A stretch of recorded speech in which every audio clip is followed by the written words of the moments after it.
Hello, chess friends. Today I played Reckless, and I gave him a knight on g6 for one pawn, a knight that had stood still on the rim for 28 moves. You will learn why that same sacrifice loses 3 moves earlier, and how one pawn recapture decides the game. Watch till the end. Now the game. My pawn goes to c4. He answers on g6, knight to c3. Before either of us has really moved a piece, the whole argument is already about 2 squares. My pawn on c4 and my knight on c3 both look at d5, and the knight watches e4 as well. Reckless has gone for the fianchetto, so his bishop will sit on g7 and stare down the long diagonal at my queenside, and my own bishop is going to g2 to argue with it. Almost everything in the next 30 moves happens because of d5, and you will see that square more often than you see my queen. Bishop to g7, pawn to g3, and he takes the center with the pawn to e5. His bishop on g7 defends it from behind. This is a fair exchange of ideas. He gets space and a broad pawn center, and I get d5 as a hole that none of his pawns can ever cover again. My bishop is on its way to g2 to argue about it, and it arrives now. Pawn to f5. He plays it so that he can put his knight behind it on f6 castle and swing the rook onto the f-file. That is a clear plan, and I have no argument with it. Knight to f3, and the pawn comes to e4 and pushes me. So I put the knight on h4. I would like you to look at that square for a moment, because this knight is going to stand on it for the next 28 moves. From h4, it watches g6 and f5, which are the 2 squares his whole king side is built on, and it touches nothing else at all. My bishop looks at the e4 pawn from the other end, and my knight on c3 is still covering d5 and e4 as well. There is a case for putting the knight straight back on g1 instead, and it is a good one. I chose the edge of the board, and then I waited. If you have ever seen a picture of the Maginot Line, you already know how I feel about this square. Beautifully built, and facing the wrong way for a very long time. Knight to f6. Now, before I play my 7th move, many of you might think about the pawn to d4 instead. Take the whole center while you can. Let me show you this variation. Knight to c6, pawn to d5, the knight jumps to e5, my bishop comes to f4, he plays the pawn to d6 and I take the knight. He recaptures with the pawn. Look at what I have built for him. He has a wall of pawns through the middle, and my knight on h4 is now sitting behind it with nothing to do, and it never gets out. That is not a disaster, but it is a worse game than the one I played. And now, back to the main game. So instead the pawn goes to d3. He takes, I take back. He castles, I castle. And the pawn comes to d6. Rook to e1, knight to c6, bishop to g5. Knight to e5, knight to d5. The knight steps into the hole at last. From d5 it looks at e7 and at f6. My bishop on g5 is holding the same knight on f6 from the other side, and my bishop on g2 is looking through the middle of the board at d5. Pawn to c6, pawn to d4, and the knight takes on c4, knight to e7, with check. The knight is now standing inside his position, and from e7 it can reach c8, g6, and d5. My rook on e1 is behind it. My bishop on g5 still holds f6, and my bishop on g2 still looks at d5. His king comes to f7 to attack the knight. Remember that king on f7. In one more move, it becomes the reason he cannot take the pawn I am about to give him. Pawn to d5. I am offering it to him twice over.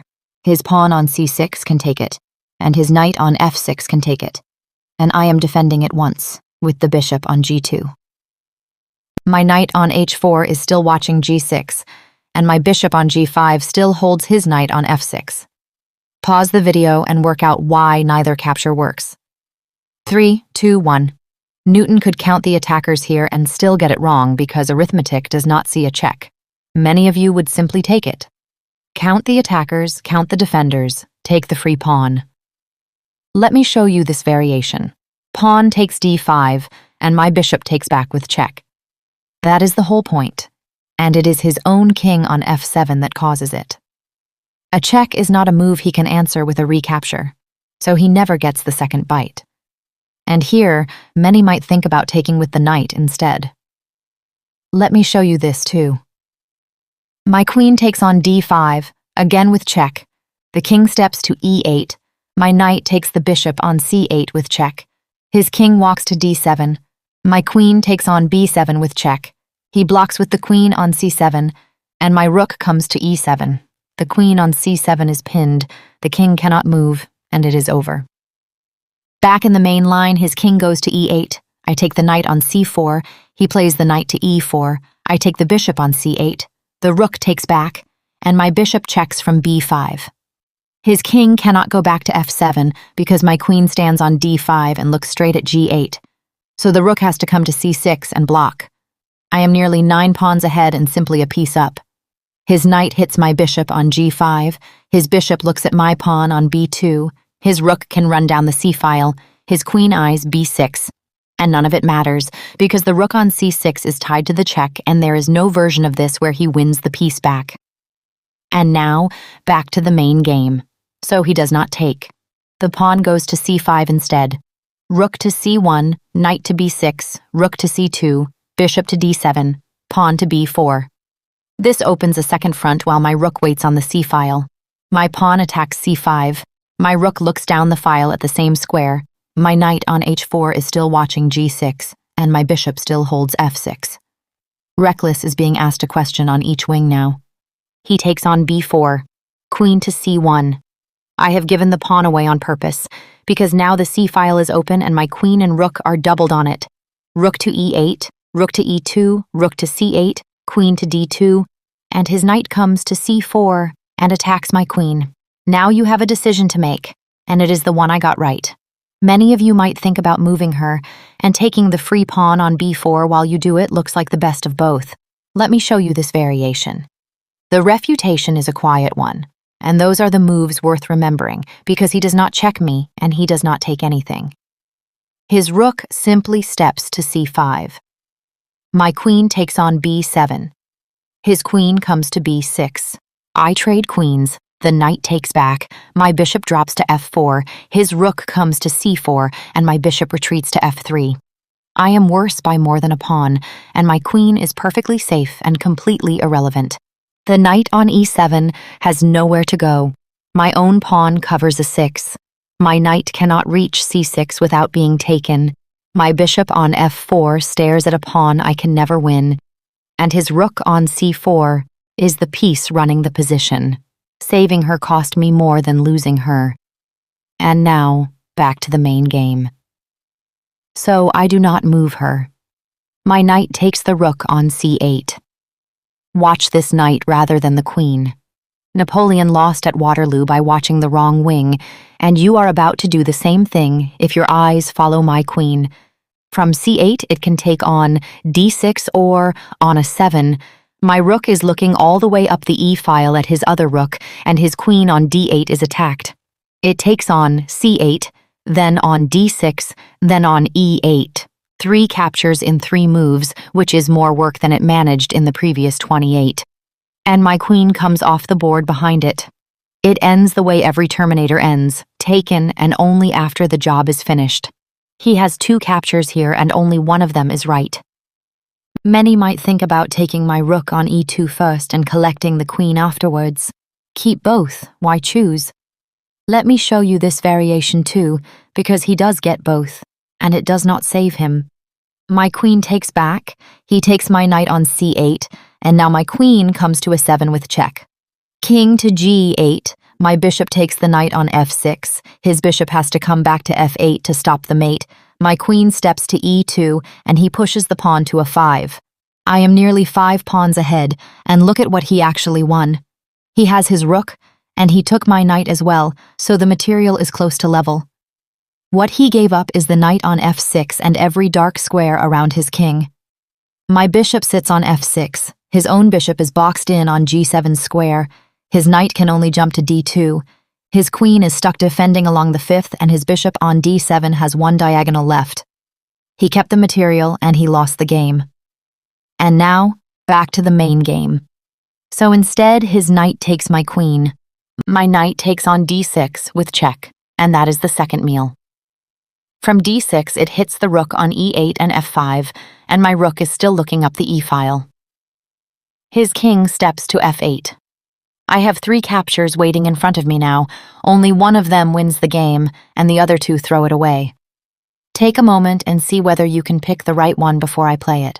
My knight has eaten its way to d6. My queen is off the board, and his king has just stepped across to f8. I have 3 captures in front of me now. I can take his rook on e8, I can take the knight on f6 with my bishop, or I can take the pawn on g6 with the other knight. Many of you might think about the knight on f6 because it is the piece defending everything. Let me show you this variation.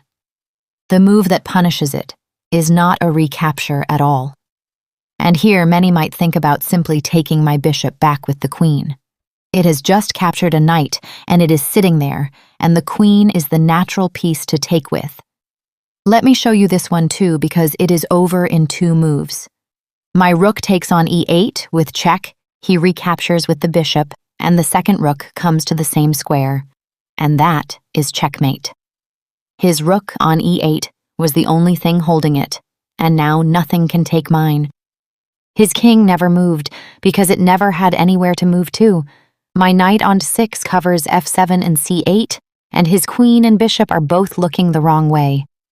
So he plays the in-between move instead, and that is the idea I want you to take away.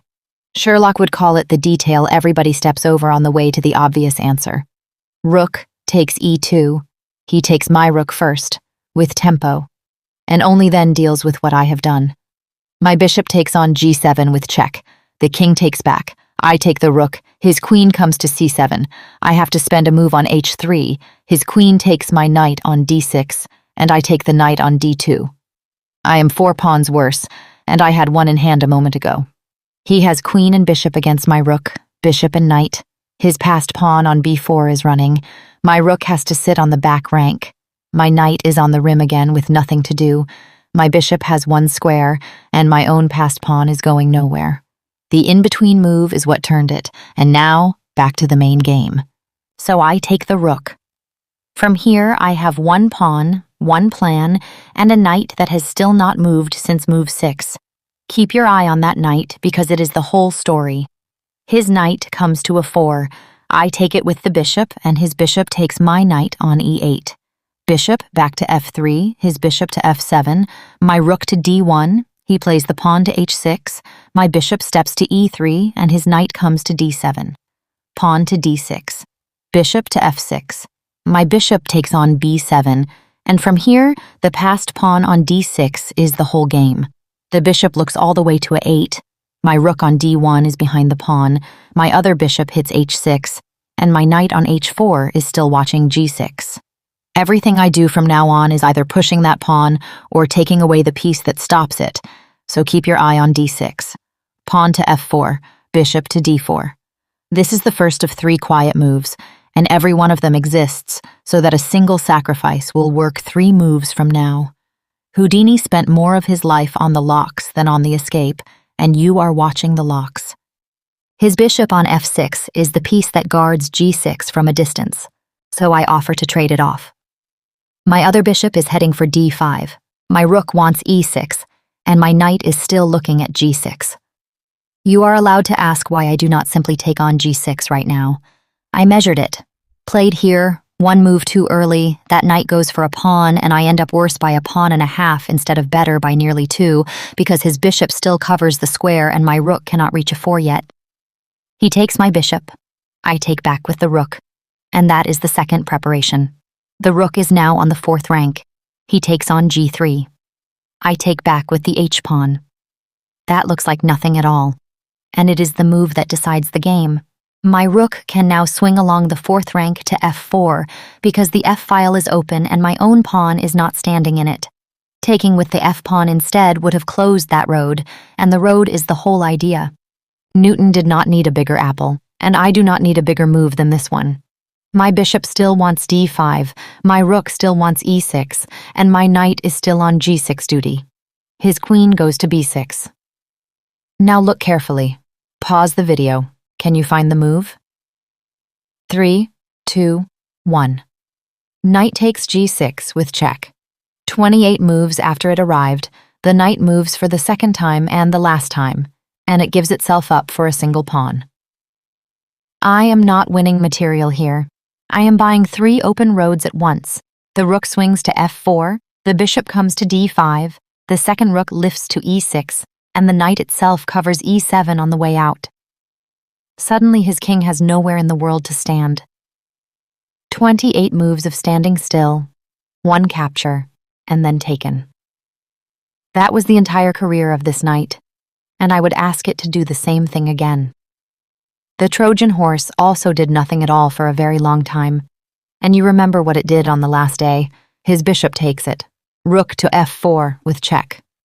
There is the rook on the square your h-pawn recapture bought me, and his king has to walk to g8.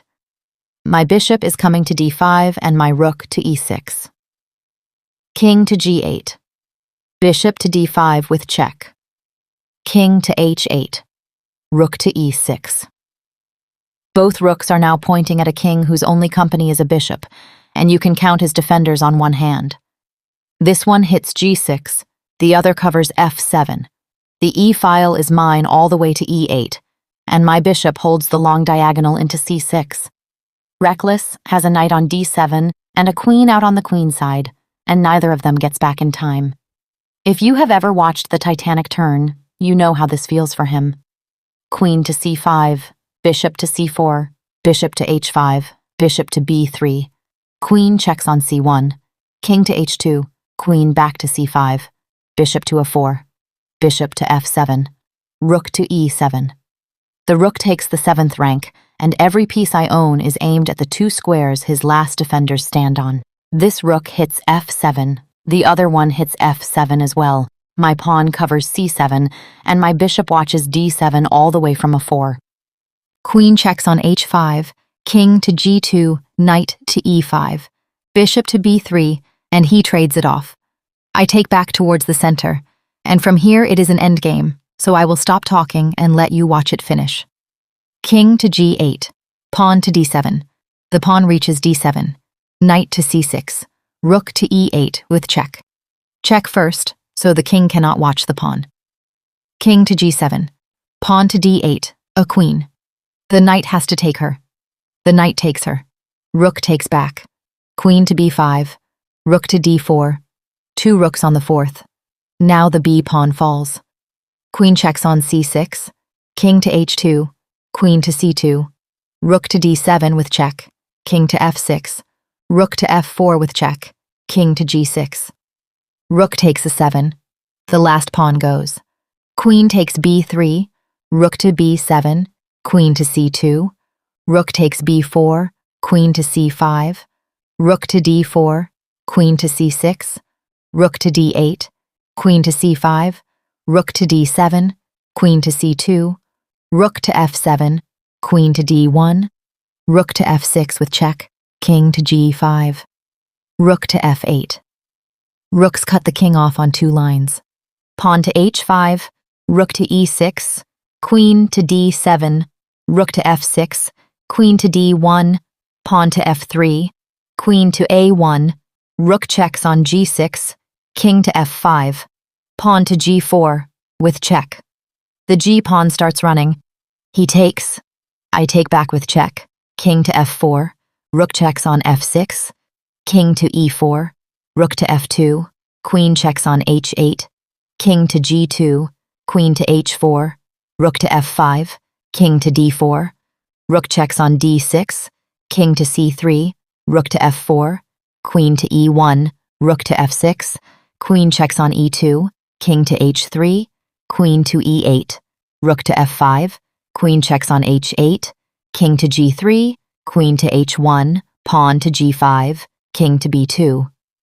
Rook checks on f2, check, and the pawn keeps moving. King to c3, pawn to g6, queen checks on g1, rook to g2, queen checks on e1, rook to f2, queen checks on e5, king to g4, queen checks on d4, rook to f4, queen to e5, rook checks on g3, king to d2, rook checks on f2, king to e1, rook to f3, queen checks on e6, king to h4, king to d1, rook checks on d3, king to c1, rook checks on c3, king to b1, rook to e3, queen checks on f6, king to h3, queen checks on h8, king to g2, queen checks on b2, king to f1, queen checks on f6, rook to f3, queen to d4. Pawn to g7, one square to go, king to c1, pawn to g8, a second queen. Queen checks on d1, king to g2, queen checks on c2, king to h3, king to b2, rook to g2, queen takes with check, my queen takes back with check, king to a1, rook to f1, and that is checkmate. That is the game, and I hope you enjoyed watching it as much as I enjoyed playing it. 3 things for you to take away. A sacrifice needs its preparation, and the same knight on g6 that wins here simply loses 3 moves earlier. The move that decides a game is often the one that looks like nothing. 1 pawn recapture, the h-pawn instead of the f-pawn, and the rook has a road. And a piece that looks to you like it is doing nothing may simply be waiting for a door to open. If you enjoyed this, subscribe, and I will bring you another one. Search Rama Chess on Chrome or Google and download the app from the Play Store. Thank you for watching, chess friends.